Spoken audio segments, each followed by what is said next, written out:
Now, the head of the the UN's nuclear watchdog, has condemned a drone attack on the Russian-occupied Zaporizhzhia power plant in Ukraine. Rafael Grossi said no one could benefit from such attacks. Russia's nuclear agency said 3 people were injured when a canteen was hit and blamed Ukraine for the attack. Ukraine has denied responsibility. Let's speak to our Eastern Europe correspondent, Sarah Rainsford, who is live in Kyiv. Sarah, what do we know about the specifics of this attack?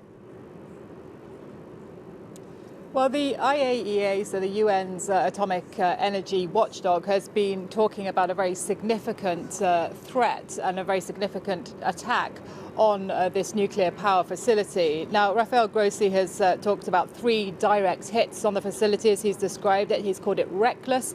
He says this cannot happen. He thinks a major escalation of the security dangers there. Now, we've also seen a report that refers to IAEA staff on the ground at the power facility.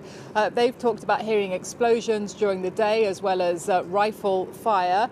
They saw the remnants of drones. They have described that. They also said there were bloodstains at one site, which suggests at least one person, one casualty, one person injured there. But all of the IAEA statements have made clear that there's no structural damage to the power plant, no increased risk from this attack.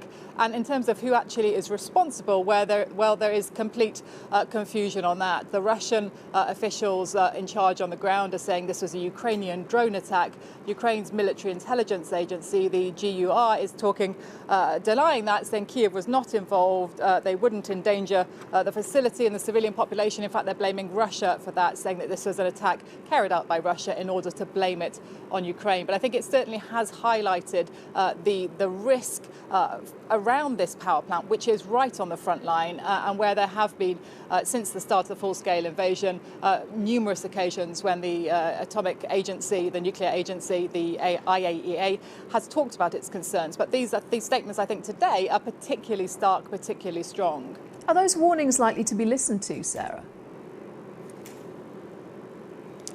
Well, at the moment, as we say, it's pretty difficult to know who exactly is responsible, with both sides blaming the other. So it's difficult to know what changes. I mean, I don't think Ukraine is looking for a nuclear accident, but there are drones flying around that area. It is an active front line. The danger is real. So I think it's an attempt by the IAEA to underline how dangerous this kind of attack is, and to make sure that all sides understand that and refrain from any kind of putting the facility at any kind of risk.